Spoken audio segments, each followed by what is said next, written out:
We'll now begin our first question. Mr. Castillo, please outline your vision for the future of George Mason High School. Do we need a brand new high school, or should the current one be renovated? What do you envision the future of the campus looking like, including commercialized parking and more? As I said in my opening remarks, I'm constrained as the chair of the school board with the RFP in play. I think the RFP offers a path forward based on all the work that we've done, especially over the past couple of years, to validate, can we build a new and expanded high school and middle school in a way that will be sufficient for our future needs and also do some development. I think that's happened. I think we've validated that.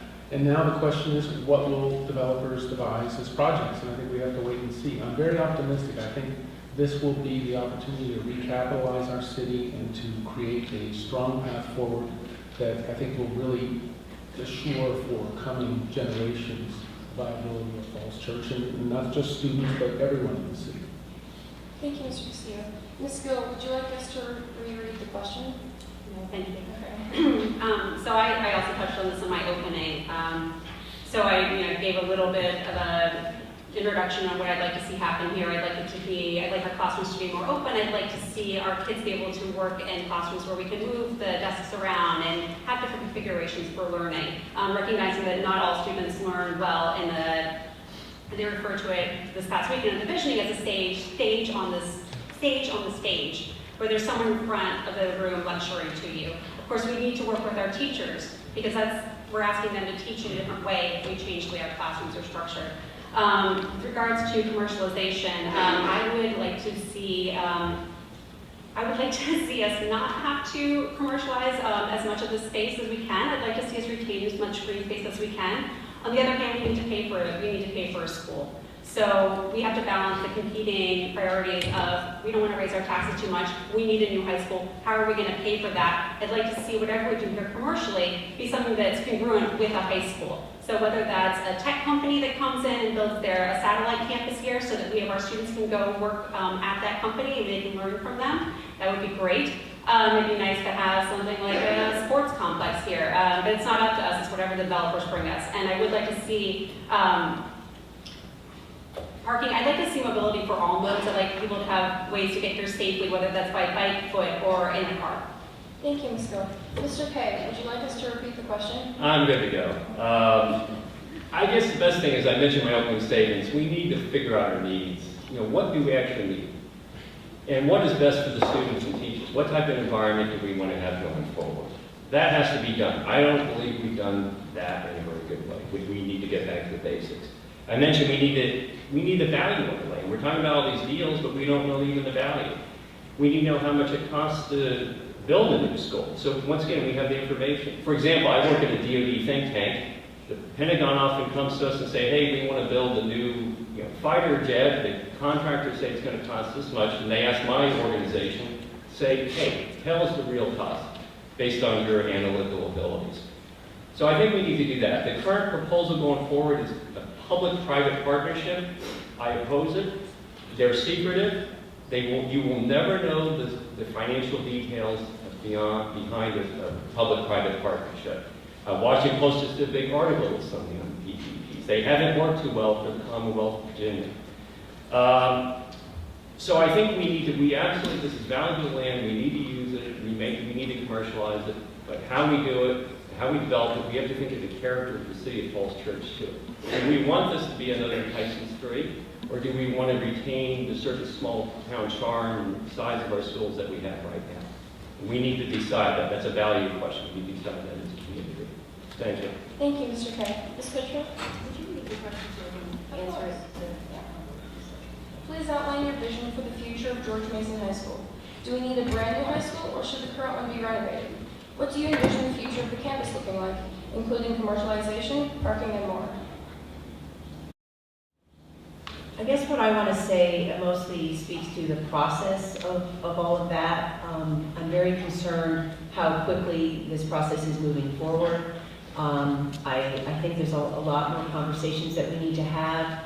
I think there needs to be a lot of opportunities to hear, mostly from the students and the educators, that will work in the building. I think they have a lot to say about what their needs are, and I don't see that there has been space for that, so I'm very concerned, and it's sort of on the lines of what Becky said. It's not so much the physical space. There's a lot of other dimensions about learning, and I think there's other conversations that need to take place as well. I am very concerned about the talk of, to make this work financially, and I think we ought to talk about how we're going to pay for it at first. I mean, anytime you need something, if you're going to buy a car, what's the first conversation you have is how you're going to pay for it. So I'm concerned about the idea that they're going to build more apartments, because that's going to push the demand on the space, and I'm concerned about commercial space, business on this area, which would cause security concerns.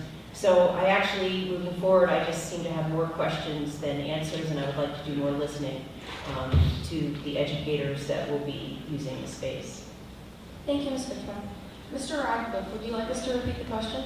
No, I think I can answer it, thanks. I'm a person who doesn't have a direct vision. I can't sketch out what I think the high school should look like, and that's why we look to the private sector to come up with these ideas, to build a high school that actually reflects the quality of education that our community provides. Right now we have an old physical plan. It doesn't reflect how hard you all work and what you're able to achieve while you're still high school students. Personally, I have a lot of strong feelings about wanting something that is a modern building that incorporates open spaces and the other things that we want, but we have to see what's practical that comes back from the developers. And this really does include, in a lot of ways, how this thing is financed. We're a town that only has about $60 million in debt, and this is a $100 million project. 100% debt financing would mean if there was a recession or some sort of downturn in the economy, we could be saddled with a very, very high debt that everyone would have to pay back their property taxes, so I'm concerned about that. But, the only other thing that I'd really like to see for sure in the proposal that comes back is a flexible design that allows us to expand in the future without another $100 million project. I'm willing to say that even though I want to reevaluate it after as well. Thank you, Mr. Radcliffe. Mr. Reininger, would you like us to repeat the question? No, I'm good, thank you. So in one of the recent jobs that I had, I used to chair a bunch of meetings, and people would often say to me, more discussion is needed. And what they meant when they said more discussion is needed is, we're not going to agree to that, don't do it. And I often would say, no, more discussion isn't needed, more action is needed. And I guess I'm in that position here. I agree that we certainly don't know everything that we ought to know, that we probably will need to know. But I favor the PPA process because it allows us at the very least to get some information from some innovative developers that will help inform what we do in the future. And could give us some ideas for what the school ought to look like. And it may be the case, in fact I hope it is the case, that one of the proposals is we couldn't do better than this will allow us to move forward. The other thing that's important is we really do need some degree of speed. We were asked to comment on this building and whether it should be renovated. Renovations almost always cost more. I don't know, maybe a developer will propose to renovate this building. But I think it's unlikely. And I agree with what Becky said before, that we do need, the teachers are the most important thing, right? But as I said last Thursday night, there's got to be seats, chairs for kids to sit in to learn. And we are going to rapidly be at the place soon where there aren't enough chairs in this building for all of our high school students. So I think we have to move with expedition. And again, I hope all of you will get involved and send your thoughts to both the City Council and to the school board. Thank you. Mr. Reininger. Mr. Sharp, would you like us to repeat the question? No, thank you. Looking ahead into the future, I was very happy to see a full table full of students doing that exact thing on this past Saturday when we had a visioning session here at the Mary Ellen Henderson Cafetorium to take a look at some of at least the environmental aspects, energy saving aspects of what a new high school, new middle school, or expanded middle school might entail. And I'm very pleased to see their look there, and I look forward to seeing some of these specific responses that they had. Certainly collaboration was a feature of the presentation on Saturday. We'll also be looking at commercial aspects. There is a possibility of up to 10 acres out of the 30-some acres here on this project going to commercial, and we'll certainly want to examine whether that commercial is compatible with ongoing education, perhaps even enhancing of the ongoing education that occurs here. I think it's also important that we look backwards, don't repeat the loss of land that we had with the Whittier project, for example. We should be looking for other land elsewhere that would be suitable for school sites, same time we're doing this project. Thank you, Mr. Sharp. Ms. Mergen, would you like us to repeat the question? No, thank you. I guarantee that there are differences among the candidates, but I don't think my comment right now will reflect those differences. In many ways, I want to say I agree with what everyone has said in one way or another. I especially appreciate Mr. Sharp's his introductory comments where he started with vision of education. I think our vision of education and where we want to be or where we think we might be or where we'd like to be in the next 10, 15, 20 years should really be guiding the development of the property and what the school will look like. And I definitely appreciated that comment.